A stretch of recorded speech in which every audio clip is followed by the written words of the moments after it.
हम न मरे मरी है संसार। एक समय की बात है, कबीर दास जी पी के आए थे। उसके बाद क्या बोले, हम न मरी है संसार। हम नहीं मरने वाले हैं, चाहे ये पूरा संसार मर जाए पर हम नहीं मरने वाले हैं। तो बातें बहुत सारी हैं। कहने का मतलब है हिंदी में संदर्भ प्रसंग व्याख्या आज हम लोग पढ़ेंगे, एकदम गर्दा मचा देंगे मेरे भाई। ऐसा पढ़ो कि बुढ़ापे तक याद रहे, ठीक है ना। तो संदर्भ प्रसंग व्याख्या को पढ़ने के लिए पहले भैया ये जो दिया गया है ये कबीर दास जी का है, ठीक है ना। देख भैया, तो संदर्भ लिखने का कुल कई तरीका होता है। एक हम लोग जो है बाबा आदम के ज़माने वाला लिखते हैं, प्रस्तुत पद्यांश। नहीं मेरे भाई, आपको गर्दा मचाना है, ठीक है ना। तो पहली बात जो है, संदर्भ लिखने से पहले मैं बता दूं, कबीर दास जी जो है ना भक्ति काल के कवि थे, ठीक। और भक्ति काल के जब अंदर जाओगे तब उनको कहा जाता है निर्गुण काव्य धारा के कवि थे। और जब उसके अंदर जब जाओगे तो कहा जाता है ज्ञानाश्रयी शाखा के। क्या बोले हम, ट्रिक है, कुछ बात है इसमें, ठीक है ना। भक्ति काल के निर्गुण काव्य धारा के ज्ञानाश्रयी शाखा के कवि कौन है मेरे भाई, कबीर दास जी हैं, ठीक है ना। अच्छा आओ चलते हैं, लिखते हैं संदर्भ। एकदम ऐसा लिखो मेरे भाई कि एग्जामिनर भी देखे तो कहे अरे यार गजब, बच्चा एकदम ताबड़तोड़ लिखा है। तो लिखिएगा, ये अलौकिक काव्य पंक्तियाँ हमारे स्वपठित पाठ्य पुस्तक, क्या नाम बताओ, क्या नाम है, काव्यांजलि के पदावली शीर्षक नामक पाठ से लिया गया है। इतना बात तो ठीक है मेरे भाई, ठीक है ना। जिसके कवि, ध्यान देना, अब देखो यहाँ पे कहानी मोड़ लेता है। बच्चा जो है तुरंत लिखता है संत कबीर दास, नहीं मेरे भाई, वहाँ पे लिखो भक्ति काल के, जिसके कवि भक्ति काल के निर्गुण काव्य धारा के ज्ञानाश्रयी शाखा के संत, समाज सुधारक संत कबीर दास जी हैं। ऐसे मेरे भाई चाहते हो कि जो एकदम गर्दा मचा दे मेरे भाई, तो ऐसे लिखना। और वरना मेरे भाई सिंपल वाला तो ये है, प्रस्तुत पद्यांश हमारी स्वपठित पाठ्य पुस्तक, क्या भैया, काव्यांजलि के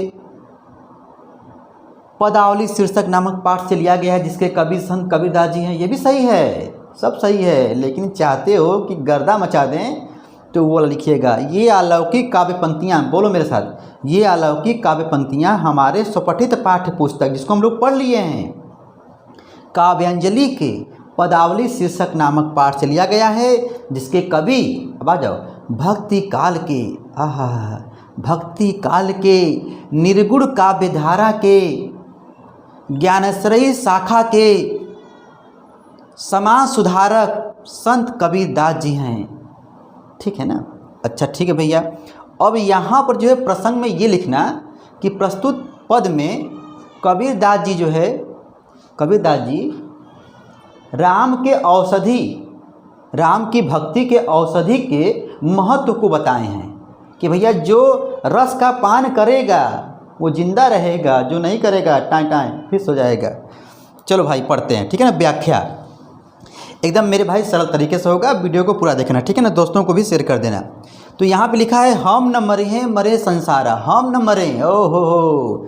कबीर दास जी कहते हैं कि भले ही पूरा संसार मर जाए, अच्छा, हम न मरे हैं संसार, मतलब पूरा संसार मर जाएगा लेकिन हम नहीं मरने वाले हैं। तो उनके चेला चपाटी कहते हैं अरे गुरुजी क्या बात हो गया, क्यों नहीं आप मरेंगे, चढ़ा लिए हैं क्या, पी के आए हैं क्या। तो कह रहे हैं भैया हाँ, हमको मिलिया जियावन हारा, हमको जो है जीवित रखने वाला कोई मिल गया है। तो लोग बोलते हैं क्या, कौन मिल गया। तो पूछते हैं, कहते हैं कि अब न मरो मरने मन माना, अब जो है हमारा मन जो है मरने को भी नहीं करता है। पहले मन करता था, देखिए अब मेरा मन जो है मरने को नहीं करता है। तेई मुए जिन राम न जाना, ओ हो, तेई मुए जिन राम न जाना, वही लोग मरेंगे जो राम का नाम नहीं जानते हैं। अच्छा, हम न मरी हैं संसार। अच्छा, साकत मरे जो ईश्वर पर विश्वास नहीं करते हैं भैया, काम खत्म, वह मर जाएंगे। संत जन जीवे, और संत लोग जो हैं वह क्या करेंगे, वो जीवित रहेंगे।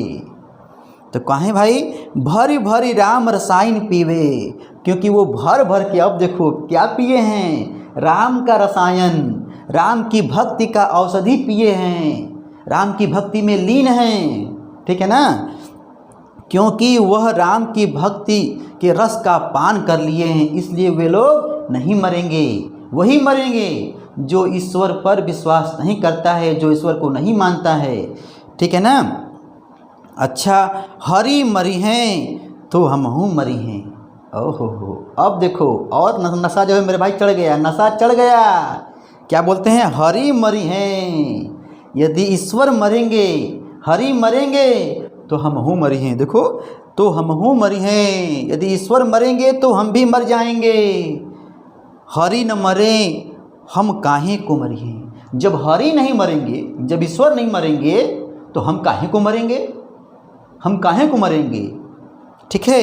अंत में कहना, अंत में कबीरदास जी कहते हैं, कहे कबीर मन मन ही मिलावा। अंत में कबीरदास जी कहते हैं, जिसका मन ईश्वर की भक्ति में मिल गया हो, लग गया हो, कबीरदास जी का मन ईश्वर में मिल गया है, ईश्वर से लग गया है, अमर भय सुख सागर पावा, इसलिए वह क्या हो गए हैं, अमर सुख सागर जो है उसको पार कर गए हैं, सांसारिक बंधनों से मुक्त हो गए हैं। मेरे भाई बना के लिखना, ठीक है ना। कहने का मतलब ये है कि भैया आपको हिंट दिया रहेगा यहाँ पर, ठीक है ना, और ताबड़तोड़ मेरे भाई गर्दा मचाना है। इसके बाद जो है आपको लिखना होता है संदर्भ प्रसंग व्याख्या के बाद जो है काव्य सौंदर्य। तो उसमें मेरे भाई जो लिखिएगा, आत्मा और परमात्मा के अभेद भाव का वर्णन किया गया है। पहली बात, आत्मा और परमात्मा, ठीक है ना, परमात्मा के अभेद भाव का वर्णन किया गया, मतलब कोई भेदभाव नहीं है, दोनों लोग एक ही हैं, इसी में न प्रभु जी हैं, आत्मा में। अच्छा भैया, रस क्या है, शांत रस, क्या है, शांत रस। अच्छा, उसके बाद भैया जो भाषा लिखिएगा ना, सधुकड़ी भाषा है। कबीरदास जी की भाषा क्या है, सधुकड़ी भाषा है, तो भाषा में लिखिएगा सधुकड़ी भाषा। और भैया छंद क्या है, गेय पद, हम न मरी हैं संसार, ठीक है भैया, गेय पद है, ठीक है। अलंकार में अनुप्रास अलंकार लिख दीजिएगा, गुड़ में प्रसाद और माधुर्य, आहा, गुड़ में क्या है, प्रसाद और माधुर्य है। अच्छा मेरे भाई, इसके बाद ना इसी में 4-5 क्वेश्चन मेरे भाई जो पूछ देता है और कह देगा कि आप मुझे बताइए, प्रस्तुत पद्यांश के अनुसार कवि की मृत्यु क्यों नहीं होगी। तो क्या लिखोगे, उसी को मेरे भाई जो बना के लिखना। इसलिए नहीं होगी क्योंकि वो राम की भक्ति, आहा, राम की भक्ति का औषधि का रसपान कर लिए हैं, राम की भक्ति में लीन हो गए हैं। बना के लिखिएगा, ठीक है ना। बातें बहुत सारी हैं, कहने का मतलब जो है मेरे भाई, संदर्भ प्रसंग व्याख्या कैसे लिखें, इस पर जो है वीडियो भी बना होगा। क्लास 10 नहीं मेरे भाई, क्लास 11 के मेरे शेरों शेरनियों, ये क्लास 11 का है। कबीरदास जी का क्या है, पदावली है, ठीक है ना। और ये इम्पॉर्टेंट क्वेश्चन मेरे भाई है। इसके बाद और भी क्वेश्चन आएंगे संदर्भ प्रसंग व्याख्या में, और भी क्वेश्चन हैं, ठीक है। तो मैं आपको बता दूं, ये चैनल मेरे भाई देखो नया है, थोड़ा बहुत सपोर्ट कर देना, ठीक है। मैं फिर आऊँगा, टाटा बाय बाय, पढ़ते रहो।